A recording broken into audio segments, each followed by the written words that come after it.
우리 오늘 이 시간 말씀을 함께 봉독하도록 하겠습니다. 히브리서 12장 1절에서부터 2절까지의 말씀입니다. 히브리서 12장 1절부터 2절까지의 말씀, 우리 일어나셔서 함께 봉독하도록 하겠습니다.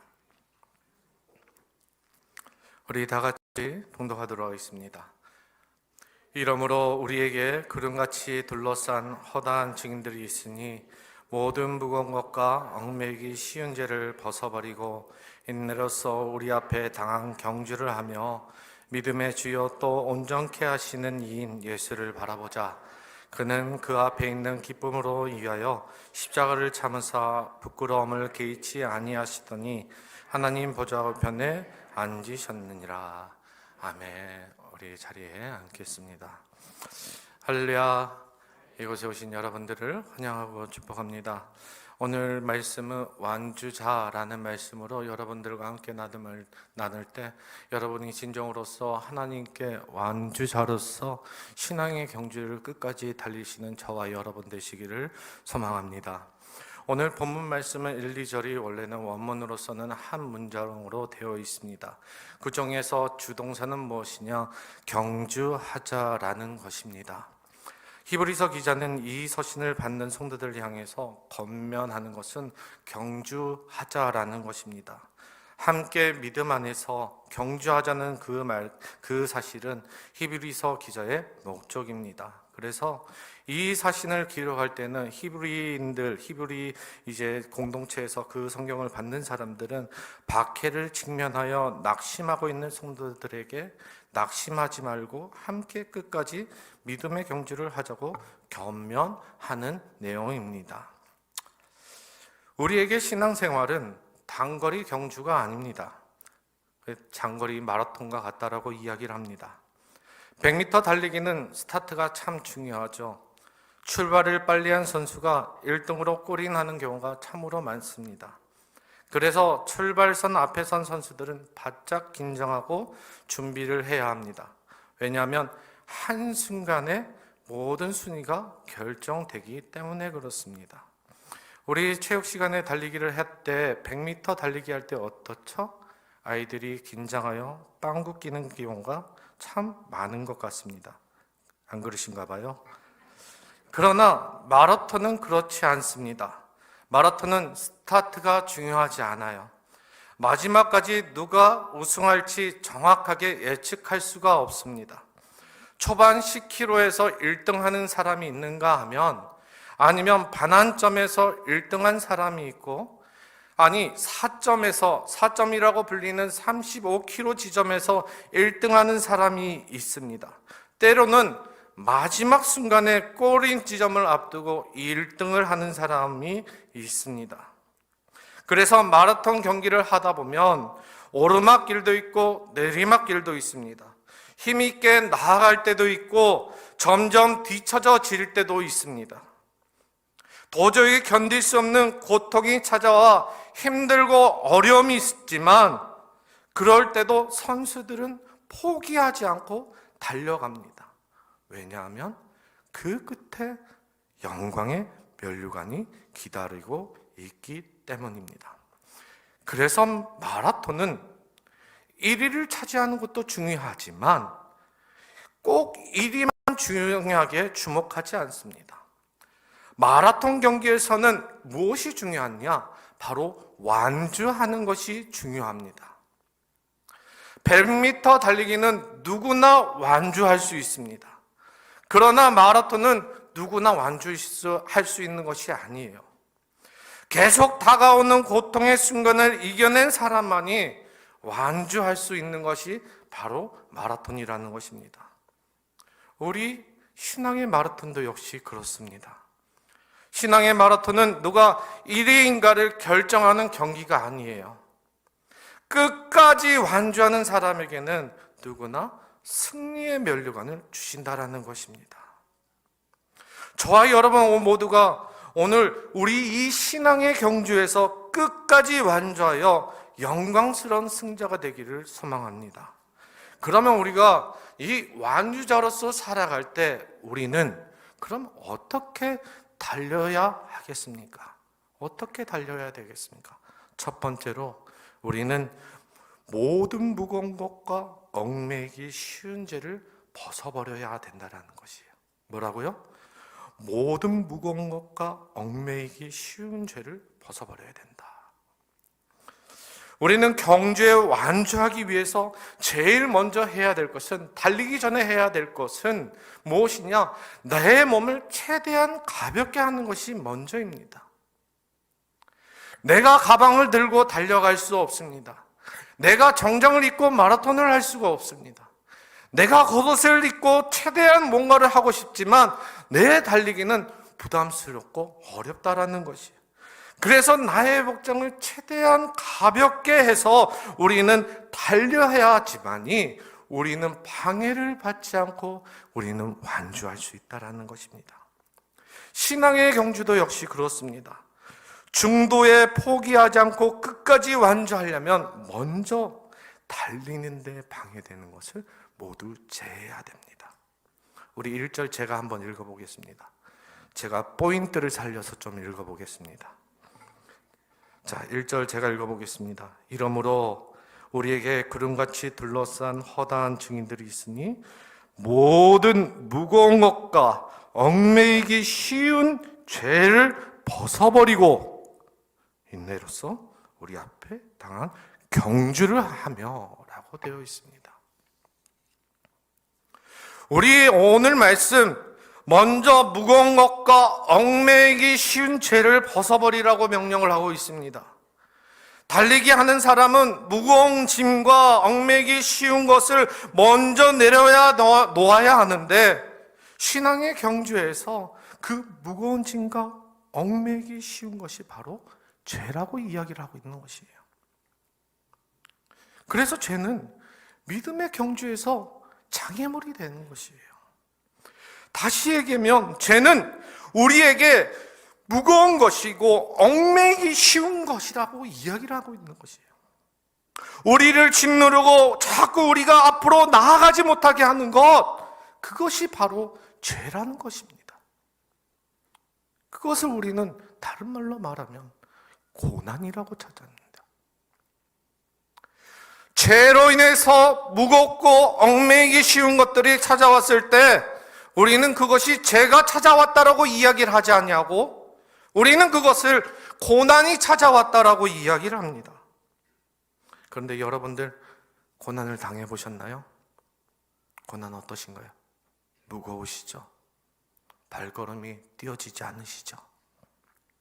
그런데 여러분들 고난에는 구분하실 줄 아셔야 돼요.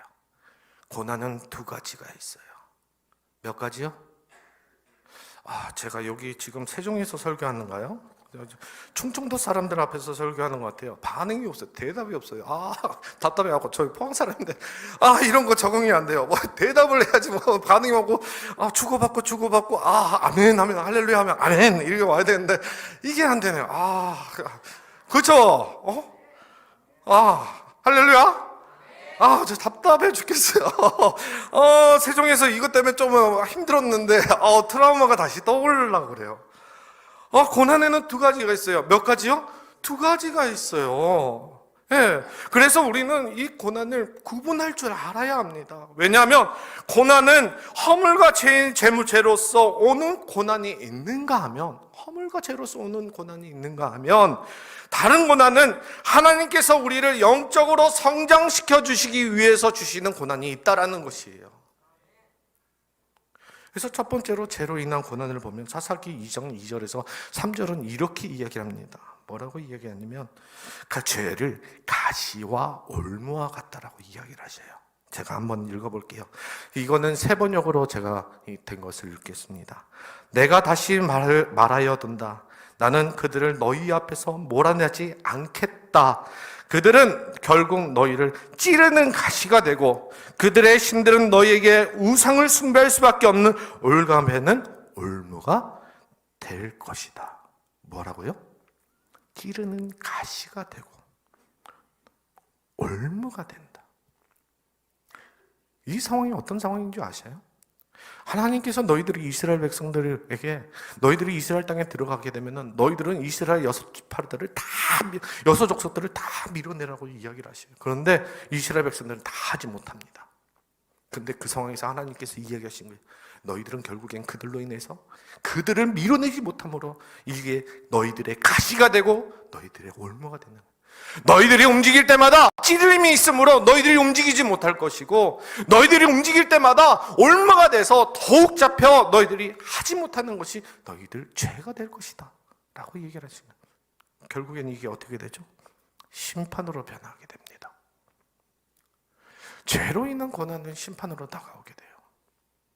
그 심판의 결과는 사망에 이르는 우리의 모습이 될 수밖에 없다라는 것입니다. 그런데 두 번째는 고난은 우리에게 영적인 성숙을 가져다 줍니다. 뭐라고요? 영적인 성숙을 가져다 줘요. 그래서 구원받은 우리에게 하나님께서 자녀가 되어 이 고난을 통하여 우리를 자라나게 해주신다라는 것이에요. 자라나게 해주신다는 거예요. 히브리서의 포인트는 뭐냐? 바로 텔로스란 단어입니다. 뭐라고요? 텔로스란 단어예요. 이 텔로스는 완벽한, 성숙한, 완전한, 완수한, 흠이 없는 이라는 단어로 쓰이는데 이 단어를 쓰일 때 어떻게 쓰이냐면 시간으로 얘기하면 충분하다라고 이야기를 할 수 있고요. 재물로 말하면 흠이 없다라고 할 수 있고 그리고 기능적인 면에서는 최고라고 말할 수 있고요. 인격적인 면에서는 성숙하다라고 이야기할 수 있고 예수님에 대해서 이야기할 때는 완벽하고 완전하다라고 이야기를 할 수 있는 것이에요. 그래서 우리는 이 텔로스를 통해서 우리에게 원하는 것은 이 고난을 통하여서 우리로 하여금 성숙하게 자라나기를 원하신다라는 거예요. 우리는 완벽해질 수가 없어요. 완벽해질 수 있는 것은 오직 예수 그리스도밖에 없다라는 사실을 믿으시기를 바랍니다. 우리는 완전해지는 것이 아니라 온전해지는 것이에요. 온전해지심으로 우리는 자라나서 성숙해지는 것이에요. 우리는 자라나게 되어 있는 거예요.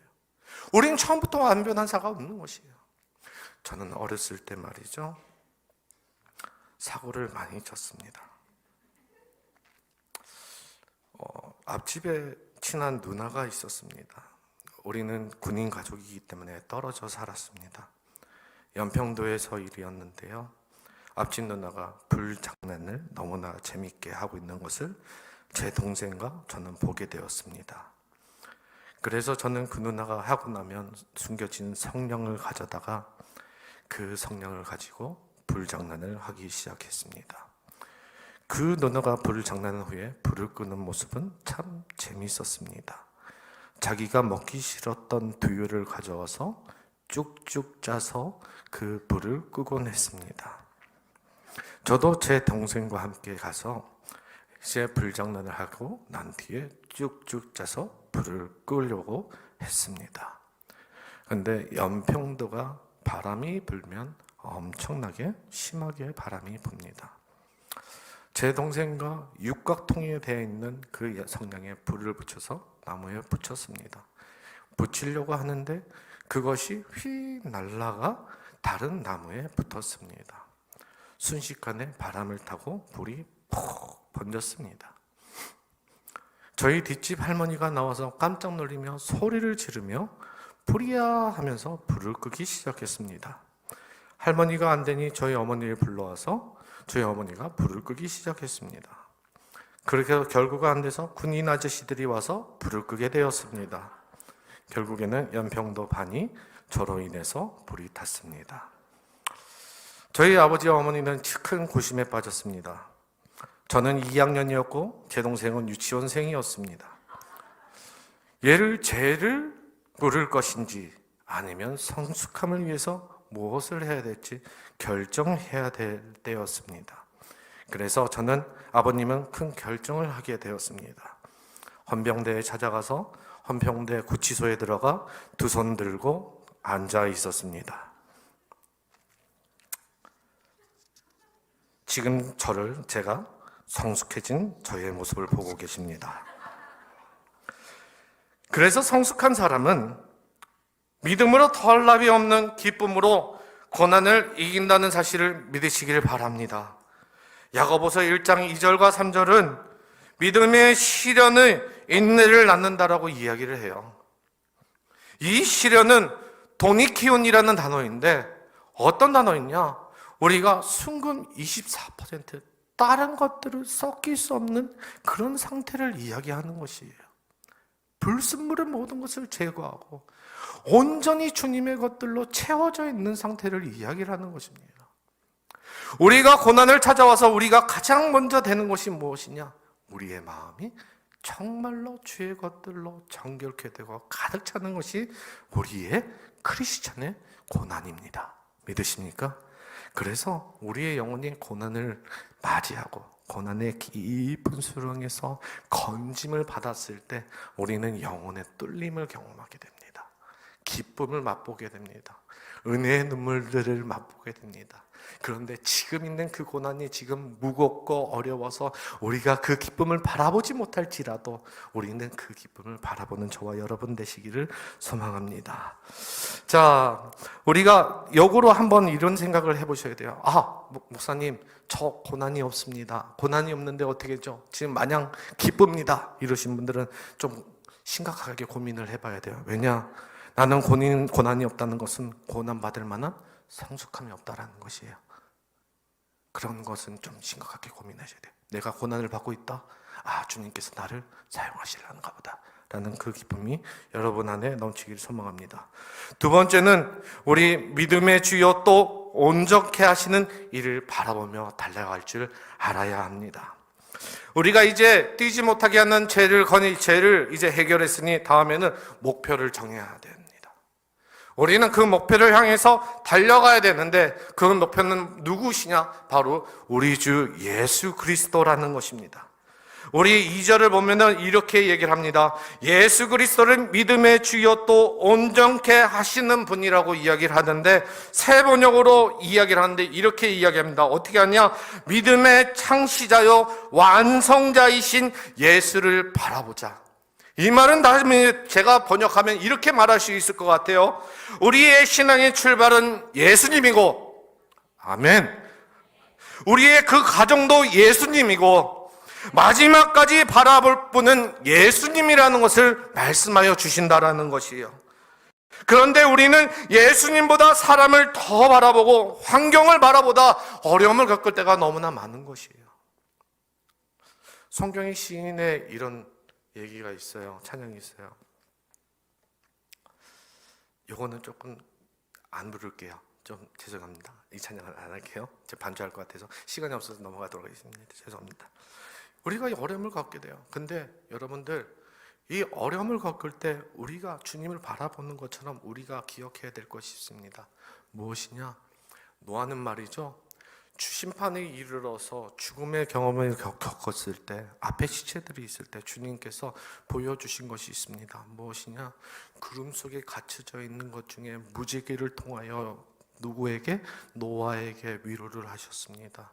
바울은 그에게 십자가의 죽음이 앞에 있지만 십자가의 죽음을 인내하고 그 건너에 있는 부활을 바라보면서 그 마음속에 소망을 가지고 기쁨을 가지고 달려갔다라는 것이에요. 우리도 역시 그렇습니다. 우리가 믿음으로 바라봐야 될 분은 예수 그리스도인데 예수 그리스도의 십자가로 완성이 되지만 그 뒤에 있는 부활의 소망을 가지고 우리는 살아가야 된다라는 것입니다. 여러분들 그거 아시나요? 우리가 그 완성된 그 믿음 안에서 우리가 해야 되는 진정한 모습은 어떤 것이냐? 반석 위에 지은 사람 같이 생활을 해야 된다라는 것이에요. 반석 위에 집을 지은 사람은 믿음으로 응답을 하지만 모래 위에 집을 지은 사람은 의심으로 응답을 한다라는 것이에요. 좋은 말이다. 뭐라고요? 믿음으로 응답한 사람. 뭐라고요?